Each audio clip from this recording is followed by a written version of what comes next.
ओम साई राम। आप सुन रहे हैं साई फरिश्ते कविता की वाणी, जहां बाबा आपकी हर थकान, हर पीड़ा अपनी गोद में समेट रहे हैं। दिन भर की सारी चिंताएं, दर्द और बोझ को अब छोड़ दीजिए बाबा के चरणों में। चलिए शुरू करते हैं। तुम्हारे सारे कष्टों का निवारण मैं करूँगा। तुम बस धैर्य रखना और अपने विश्वास को कभी मत तोड़ना। तुम जैसे ही अपने दिल का बोझ मुझे सौंपते हो ना, वैसे ही मैं तुरंत तुम्हारे रास्तों की कठिनाई को हटाने लगता हूँ। मेरे बच्चे, कभी भी अपने मन को डर से मत भरना, क्योंकि जब मैं साथ हूँ तब कोई भी परेशानी तुम्हें गिरा नहीं सकती। बीच बीच में ध्यान बिखर जाता है, मन थक जाता है, ये सब होना स्वाभाविक है। पर तुम हिम्मत मत हारना। हर परीक्षा के पीछे मेरी ही कृपा छिपी होती है। मैं तुम्हारे लिए हमेशा अच्छा ही चाहता हूँ। जब तुम मन से प्रार्थना करते हो, मैं तुम्हारे शब्दों से पहले तुम्हारे दिल की बात जान लेता हूँ। तुम्हारी कोई भी मेहनत व्यर्थ नहीं जाएगी। तुम थको, टूटो, फिर भी उठो। मैं तुम्हारा हाथ थामकर तुम्हें आगे बढ़ाता रहूँगा। तुम्हें कभी भी अकेला छोड़कर नहीं जाऊँगा।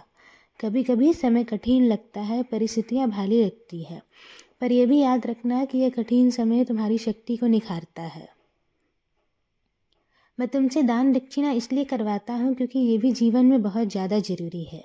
ऐसी बहुत सी चीज़ें हैं मेरे बच्चे जो बांटने से बढ़ती हैं। और मैं तुम्हें आशीर्वाद देता हूँ कि तुम्हारे घर पर कभी भी अन्न, धन और वस्त्र की कमी नहीं होगी। तुम हमेशा ऐसे ही मुस्कुराते रहोगे। बस मेहनत करना, कभी मत छोड़ना। मैं जानता हूँ कि तुम्हें झुक कर अपने काम करने में दिक्कत आ रही है। पीठ और कमर में दर्द हो रहा है, इसलिए मैं तुम्हें एक सुंदर सा टेबल और कुर्सी दिलवाऊंगा। इस हफ्ते हम दोनों लेने चलेंगे। तुम बहुत कुछ झेल रहे हो, ये बात मैं जानता हूँ। कभी पैसों की चिंता, कभी जिम्मेदारियों का बोझ, कभी अपने मन का तूफान। तुम बस चलते रहो। जब सही समय आएगा ना, मैं तुम्हारे जीवन में ऐसा द्वार खोलूँगा जो अभी तुम्हें दिखाई भी नहीं दे रहा है। तुम्हारा हर आंसू, हर पीड़ा, हर संघर्ष मुझे पता है। मैं तुम्हें संभाल रहा हूँ मेरे बच्चे। तुम्हारी हर परेशानी को अपने ऊपर ले रहा हूँ। बस एक बात याद रखना, बिना विश्वास के चमत्कार नहीं होते। तुम भरोसा रखो, मैं हूँ, मैं देख रहा हूँ। तुम्हारे सिर पर मेरा हाथ है और तुम्हारी मेहनत रंग लाएगी। तुम चिंता मत करो, तुम्हारी राहें जल्द ही आसान होंगी और तुम्हारी सारी चिंताएं मेरे पास आकर अपने आप समाप्त हो जाएंगी। मैं तुमसे बहुत प्रेम करता हूँ। तुम डरो मत, हिम्मत मत हारो। जब जीवन में प्रतीक्षा लंबी हो जाती है ना, तो मन थकने लगता है और सवाल उठते हैं कि अब और कितना।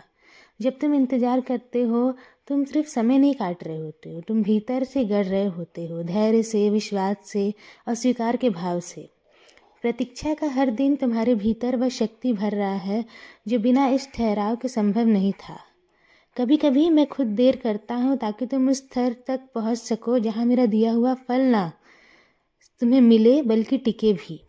जो तुरंत मिल जाता है ना मेरे बच्चे, वो इच्छा होती है, और जो सही समय पर मिलता है वो वरदान बन जाता है। मैं हमेशा तुम्हारे साथ हूँ, भले ही तुम्हें मेरी अभी चुप्पी महसूस हो रही है। मैंने तुम्हारी राहें तय कर दी है, बस मंजिल तक पहुंचने का समय अभी लिखा जाना बाकी है। जो आज रुकावट लगता है ना, कल वही दिव्य योजना आएगा। इसलिए अपने दिल को शांत रखो और अपने कदमों को थामे रहो, क्योंकि प्रतीक्षा सिर्फ रुकना नहीं, विश्वास के साथ आगे बढ़ना है। और जब समय पूरा होगा ना, मैं तुम्हें वह दूंगा जिसकी तुमने प्रार्थना की थी, उससे बेहतर रूप में, उससे गहरे प्रेम के साथ। अब अपने दिल को हल्का करो। मेरी कृपा सदैव तुम पर और तुम्हारे पूरे परिवार पर ऐसे ही बनी रहेगी।